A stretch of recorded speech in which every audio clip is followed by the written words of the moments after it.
Magic, la única con tu música de los 80 y 90. Ah, María, que bien se siente. Your Kiss on My List, Hall & Oates en Magic in the Morning. Son las 8:06 de la mañana. Mi nombre es Braulio Castillo. Estoy disfrutando aquí, pasándola sabroso. Está con nosotros nuestro querido amigo Andrés Claudio, presidente de Great Puerto Rico.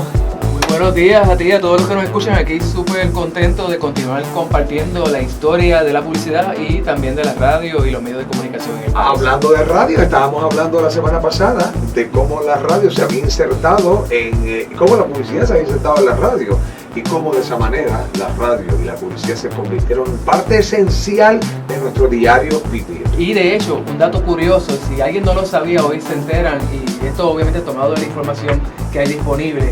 La frase Isla del Encanto nació en la radio. No me digas. Y cuando comenzaron a transmitirse las primeras señales de radio, se decía, y transmitiendo desde San Juan, Puerto Rico, la Isla del Encanto. Don Manuel Pérez Durán, una de las voces más privilegiadas que hemos tenido en la radio. Luego, al hacer la transición a la televisión, que de eso estaremos hablando después, ya viene la parte visual y no todos son favorecidos.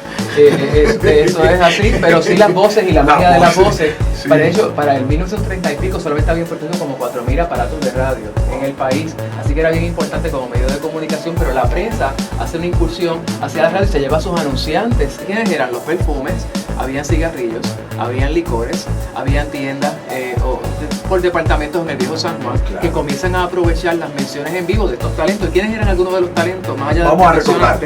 Tenemos a Rafael H. Benítez, a Camilo Fraticelli, un Gilbert Mameri, que fue de las primeras voces claro que sí, en la radio, claro, Camilo Delgado, Benjamín Morales, Ángel Belén Richardson, José Zamora, Mariano Artao, que también lo conocemos. Don Mariano Artao. Y por ejemplo, Los Jíbaros de la Radio, la primera comedia radial que se escribe por José Luis Torregrosa para la radio y que empiezan a crear personajes interesantes. También está La Familia Pérez, que se transmitía la primera estación de radio fundada por Félix Muñiz Sufrón.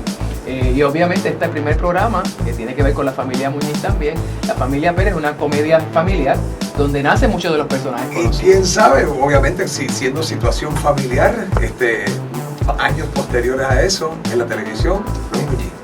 ¿Cómo se llama? Los García. Los García. Claro. ¿Sabes claro. que Tommy Muñiz era hijo de Tomás Muñiz Sufrón, hermano de Félix Muñiz? Claro. Los otros días me ponen una foto en Facebook, me dice, ¿recuerdas esto? Es una foto del programa televisivo, pero ese programa también empezó en la radio, Tribuna del Arte, con la pesetita voladora. Eso es así. Es importante mencionar que en el 1930 y pico nace la obra de West Indies Advertising Company, y es que la agencia de publicidad no solo es la primera en el mercado, sino que también es la primera en tener una hora diaria de programación. Wow. Y don Félix Muñiz utilizaba la hora para hablar de sus anunciantes, para hablar del mercado y para hacer todos los anuncios en vivo con las orquestas que estaban en ese entonces. Y fíjate, no me puedo ir hoy sin mencionar que ya a los 14 años don José Miguel Agrelot incursionaba en la radio con su personaje de Torito Fuertes, y es el primer personaje que hace don Agrelot en la radio, particularmente con Tomás Muñiz Sufrón, que era obviamente en aquel entonces que lo invita a formar parte, y luego ese personaje es uno de los personajes principales del Colegio de la Ley.